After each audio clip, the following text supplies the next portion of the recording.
Terima kasih Anda masih di Kompas Petang. Kita masih berbincang soal Pilpres dan keberlanjutan proyek Ibu Kota Negara. Saya akan ke Pak Irwan. Pak Irwan, dampak bagi calon pemilih jika isu IKN ini dimainkan seperti apa nih?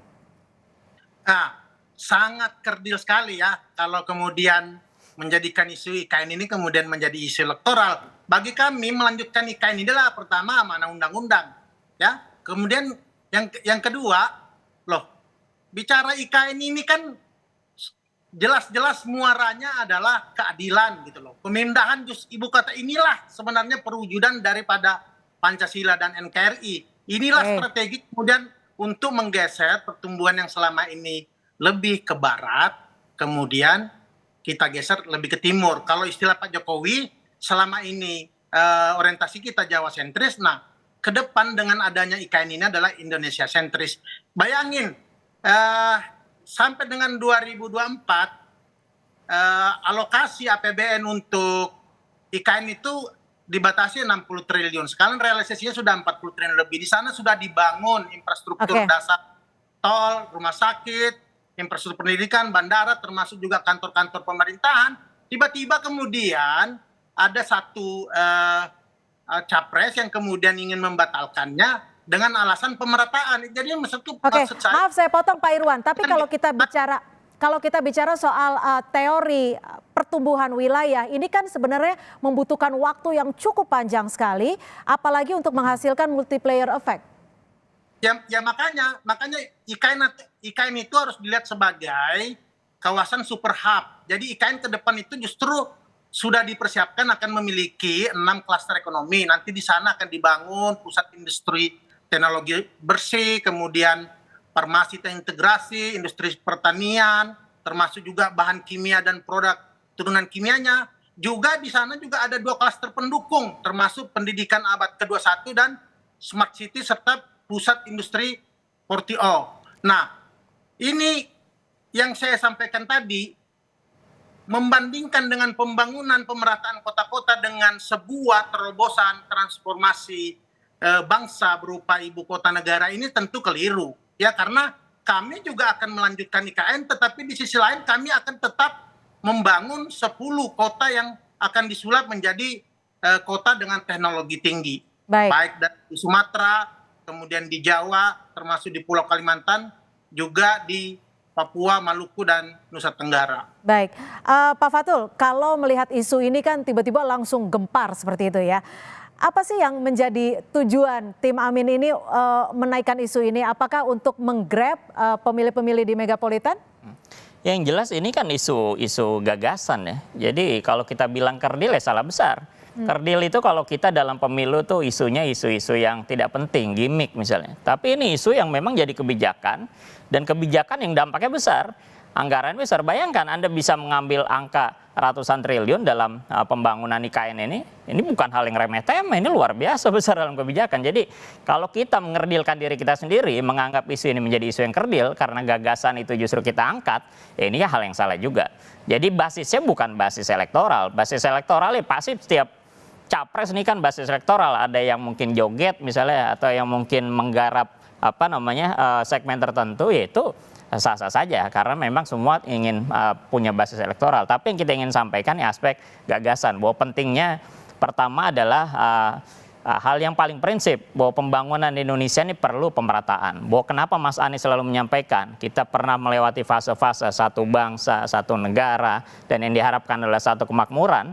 Ya karena sampai detik ini perasaan orang untuk merasa bahwa kita punya negara besar seperti Indonesia saat ini, tapi ternyata pemerataannya juga masih sangat minim. Nah, oleh karena itu isu ini pun juga bagian dari isu pemerataan yang penting diperhatikan oleh seluruh pemangku kebijakan dan apalagi menjadi calon presiden. Jadi bisa dipastikan bahwa ini bukan sekedar gimmick politik, gimmick pilpres, tapi akan diberlakukan jika memang nanti tim Amin menang. Ya ini gagasan, makanya kalau dalam konsep besar visi misi itu kan salah satu yang kita baca dalam visi misi itu adalah aspek pemerataan. Bahkan fokus dalam Mas Anies yang disampaikan misalnya kita ingin 8 kawasan misalnya di masing-masing wilayah, ada Sumatera, Jawa, Kalimantan, sebagainya itu punya fokus masing-masing dalam pembangunan dan itu bagian dari hal yang coba ingin kita sampaikan. Pak Saiku kemarin sempat mengucapkan bahwa Jakarta akan tetap ibu kota, tapi proyek IKN ini akan dilanjutkan sebagai pusat ekonomi baru. Ya salah satu formulasi yang kita sampaikan seperti itu. Jadi kita juga Artinya setuju dong? ya artinya proses ini kan memang sudah berjalan. Undang-undangnya sudah ada, anggarannya sudah digelontorkan. Walaupun mungkin yang sekarang ini serapannya masih 44% ya di tahun anggaran ini. Ya, tapi itu kan terus berproses. Ya makanya apa yang kita harapkan itu pun juga nanti masa kita mau merobohkan sesuatu yang sudah dibangun dari uang rakyat kan nggak mungkin. Tetapi akan menjadi sesuatu yang mengembangkan kawasan Kalimantan jadi sebagai pusat pertemuan ekonomi hijau. Kenapa aja ketika sudah terbangun begitu? Ya kan nggak mudah prosesnya. Emang bangunnya hanya dengan sekejap mata, anggaran yang sedikit misalnya, 89 triliun APBN. Belum lagi nanti ada kerjasama swasta 250 triliunan, belum lagi BUMN ada 120 triliunan. Ini kan anggaran-anggaran besar semua nih. BUMN itu juga punya kita gitu kan. Oleh karena itu makanya kita perlu kritis dalam aspek ini karena ini menjadi hal yang fundamental karena ruang fiskal akan semakin kecil tuh ketika misalnya kita bebankan dalam hal itu. Kecuali mungkin kita memang ingin berhutang besar misalnya.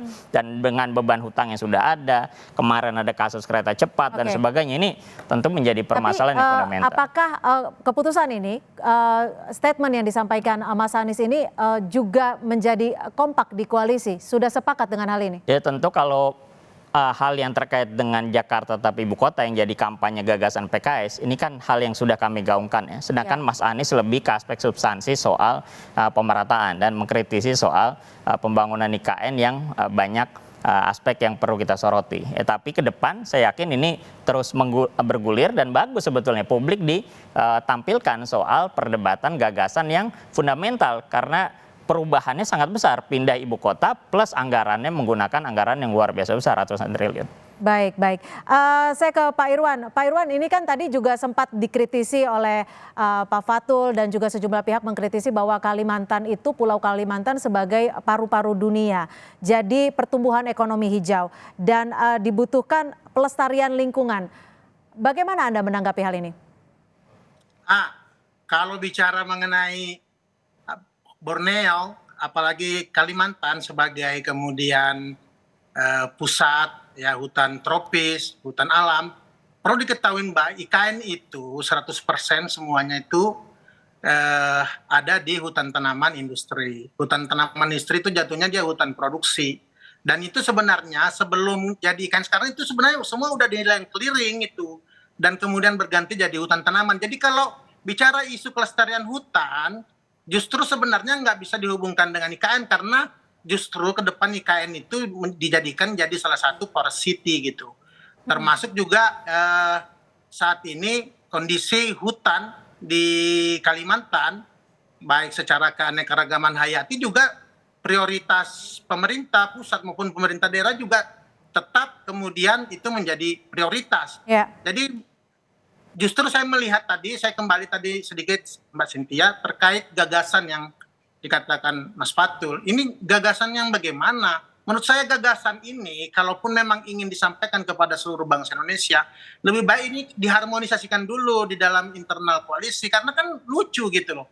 Ini kemudian nanti Pak Anies kemudian PKS ingin menolak IKN, tetapi sebenarnya mengharmonisasi koalisi aja nggak mampu, gimana kemudian mampu mewujudkan gagasan yang disampaikan ke publik ini. Justru hanya menimbulkan keributan. Kami juga di Kalimantan resah kok mendengar seperti ini. Kenapa?